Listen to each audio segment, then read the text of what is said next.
Ang trailer na ito ay rated H for honest.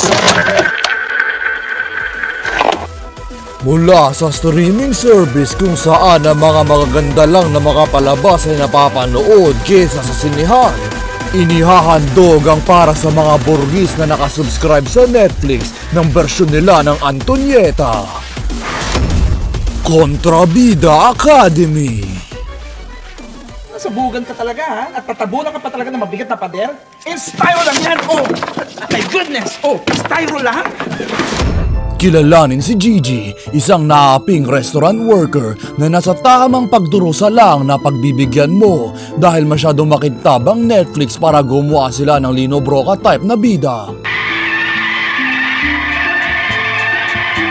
Pero nung natutunan niya na mag-tweet ng moment sa teleserye sa totoong buhay, Pa-bebe, pa-victim. Deserve mo yan, girl. siya hihilahin ng isang kabaligtarang version ang gusto lang magbigay ng good message ng gampanin niya sa LRT. Paghihiwalayin ang mga masasama at mga mabubuti. Magsisi na tayo sa ating mga kasalanan at manumbalik. Panahon na para sumama ka sa amin. Siya'y maiisikay sa mundo ng mga teleseries na nakuha ang ramdam at style ng pagkakaulit-ulit ng mga scriptwriters. Mauricia! Mimi, anong ginagawa niyo sa aking unika iha? Mauricia! Mimi, anong ginagawa mo sa aking unika iha? Mauricia! Anong ginagawa ninyo sa aking unika iha? At ang green screen ng Widow's War. Drama yan. I guess I just feel so relieved. Pasukin ng Kontrabida Academy ang mas magandang pagtapusan ng pag-aaral at pangkinabukasan ng showbiz career kesa sa PBB.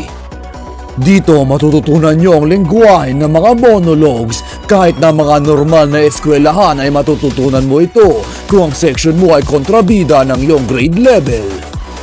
Pangalawa, hindi ako nag-board exam para lang hindi irespeto ng mga katulad niyong wala ka lamang nararating sa buhay. Math, ang pinakawalang kwenta pagdating sa kanilang pagiging salbahe. At sampalan practice kung saan maaari itong mangyari sa kahit anong oras sa klase. Mga kapuso, narinig nyo ang salaysay ni Danding. Ang kanyang Uy! Ano na yan? Sundan ang ating bida na maging kontrabida, mag-struggle na maging Barbie Fortesa, maliban sa maging typecasted na nanay niya si Manilyn Reynes, kung saan nasa sitwasyon siya kagaya ng Maria Clara at Ibarra. Hindi totoo yan. Sino naman nagsabi? Paulit-ulit na lang nangyayari dito. Nakakasawa na maging NPC. Bakit kayo Bigyan niyo kami! Bigyan niyo kami! Bigyan niyo kami! Pero natutunan niya ang maling lesson at nauwing si Simon at nagdala din siya ng Fidel sa ating mundo.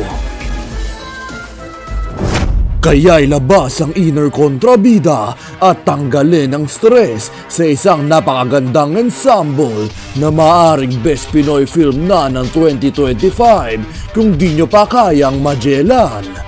At ang Sunshine ay hindi kasali dahil una siyang nilabas ng 2024 na hindi nga kasing bigat sa mensahe pero sapat na para may bigay din ang mensahe ng gustong pakita ni Ate B sa extra.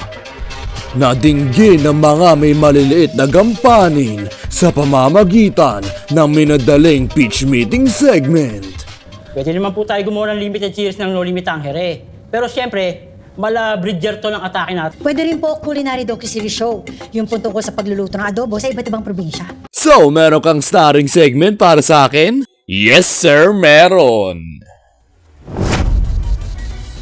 Starring Becky and the Bad, Barbara Sogrado D, Blake Indio. May wig na siya rito kaya di na siya kontrabida. Let's Bolt Api! Road to Card, History Teacher. Good morning, you are late to my class. Panitikang Barbero, Curriculum na Ginto, Baron Geisler sa totoong buhay. Ko ang pinakamagaling na coach this school has ever had.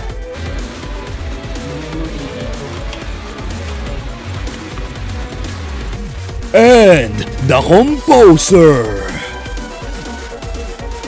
ECA host.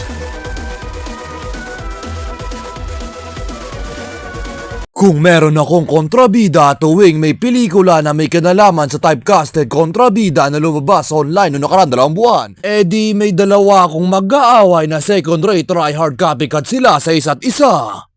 Kayo ang pinakasalot sa pinilakang topic. Simple lang ang gusto kong gawin ninyo. I-workshop nyo sila. Workshop?